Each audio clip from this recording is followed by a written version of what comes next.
Oh, there's the Star Wars music, 8-bit version of it. Awesome. Hello, it's Dave at VTR, and today we have something a little different.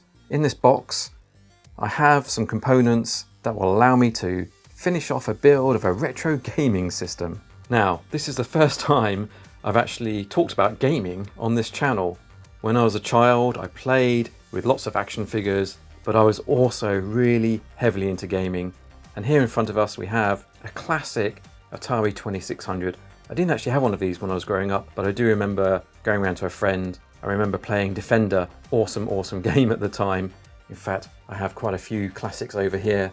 Pitfall, Missile Command, we've got Empire, Yar's Revenge, that's a great game. I've talked in the past about wanting to live stream some of the playing of these games, but unfortunately it's not easy because of the output. It's got an RF out.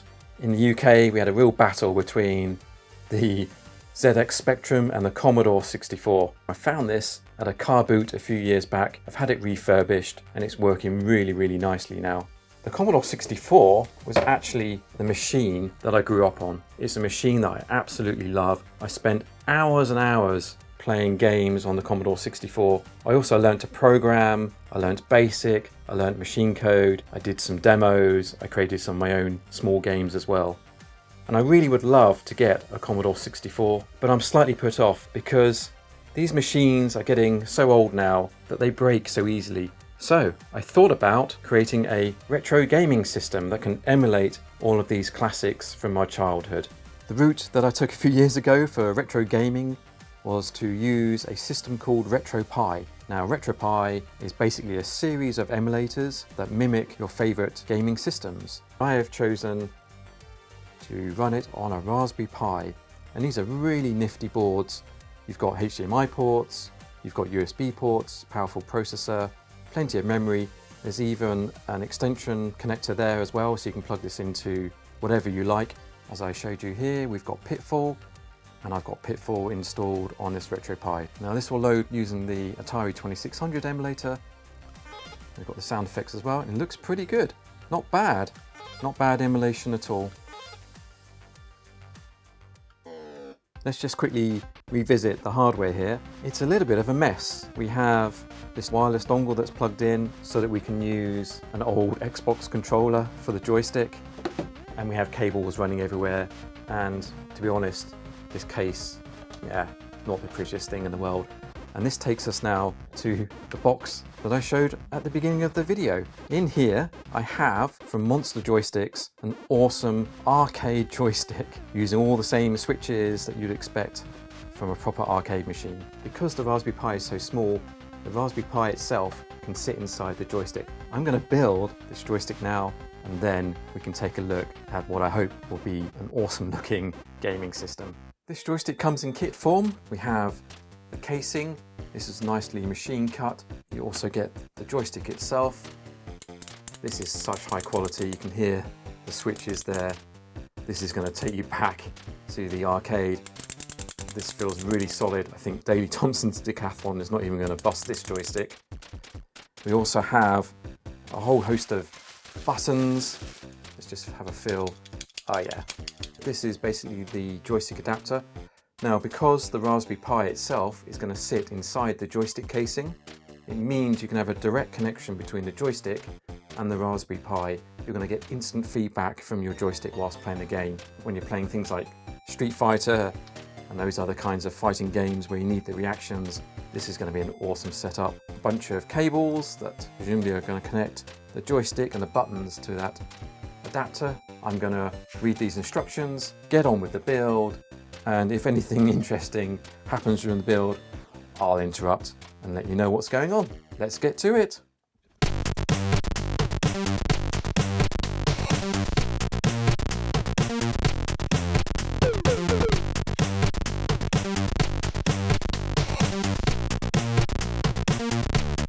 Wow, this first step is so frustrating.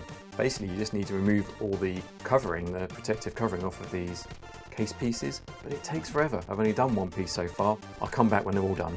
Okay, a small tip for anyone peeling off the backing paper. All these pieces are laser cut by the looks of it, and as you peel off the backing paper, you will get basically plastic dust everywhere. So make sure all your other components are out of the way first. I've given these all a wipe over now as well. The first step is to actually attach the Raspberry Pi to the base here, and we've got some screws and nuts to do that. So I'm just going to crack on.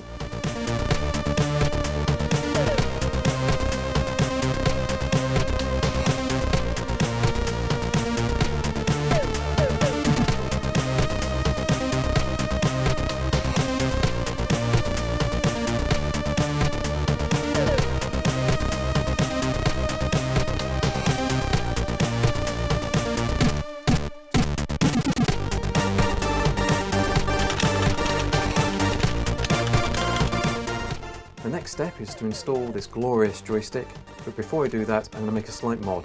At the moment the stick moves freely, and that's because on the back there's this guard, and in the centre of the guard we've got a square shaped hole, and so the joystick can move pretty much in any direction. I'm going to replace this guard with this one, which has a hexagonal hole in the middle. We're going to limit the joystick movement to the usual directions plus the diagonals, and I think that will suit the kinds of games that I play much better.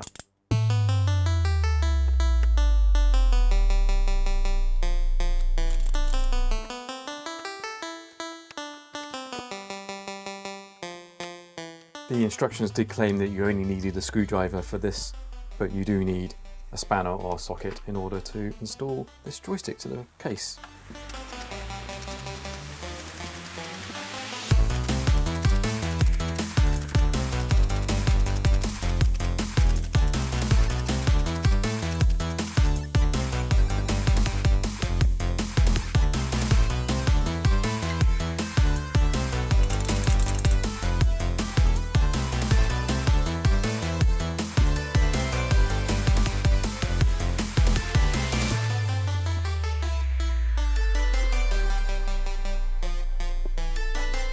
There are some frustrating steps in this build, and this is one of them.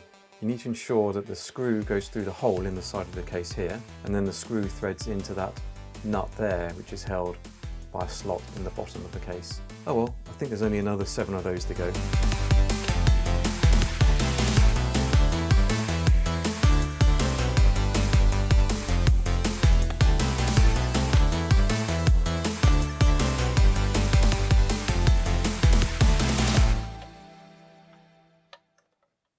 Okay, I'm now at the wiring stage.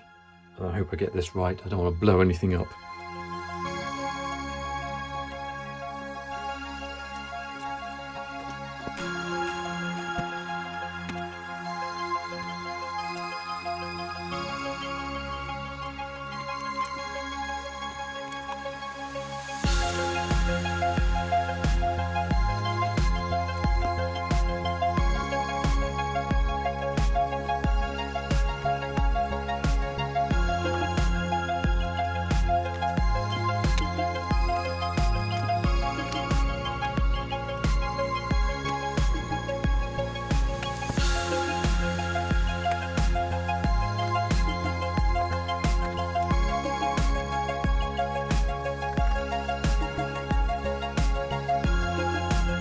Right, I'm basically at the last step of the wiring, and the instructions simply say connect this adapter to the Raspberry Pi. Only I'm not exactly sure where the connection goes. I'm going to guess, so fingers crossed, it's all going to be okay. But I think I'm going to put it down like this and connect it to this end of the pins.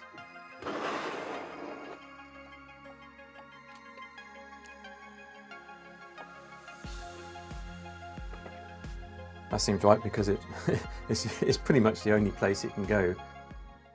It seems I'm actually at the end of the construction. I will now just put the lid on. I'm not going to fix it in place, just going to put the lid on and connect it up to the screen and give it a good old test.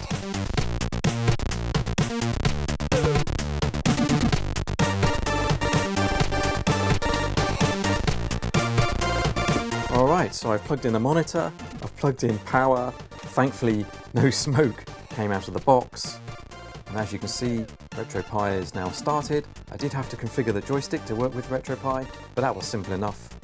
And as you can see, it's working very nicely indeed. So there's only one thing to do. Let's play another classic. and this time it's Empire Strikes Back. Already the buttons feel very nice, and I love this box.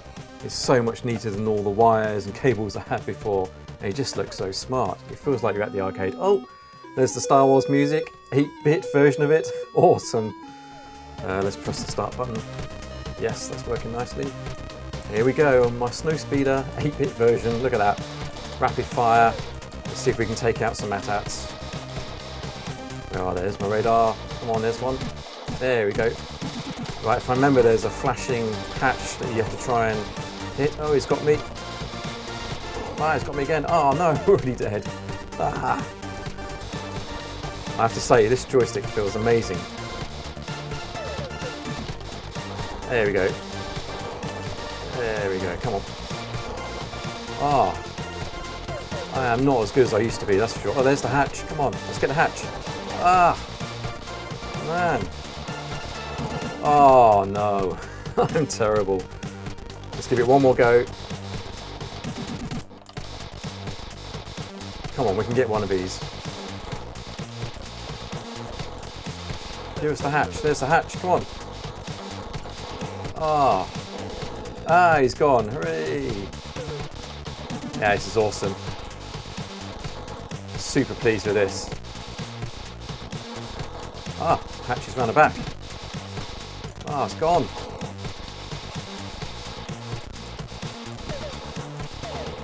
Come on, let's get the hatch. Yay, in the hatch we go. This has been an enjoyable build, if not frustrating at times. I still need to put the screws in here. I also have this transparent overlay that sits on top. And what that allows you to do is place your own graphics on the top here. So if I ever get round to branding this channel and getting some decent graphics, you may see this being a VTR arcade stick. Right, I'm off to rest and play some retro games. I'm also going to get this amazing device connected to the internet so I can stream what I'm playing via OBS and YouTube, but that's something for another day. So look out for how I do that and the instructions in part 2. Thanks for making it this far. Leave a comment, like and subscribe, or try some of these other VTR classics. Until next time, stay safe and cheers.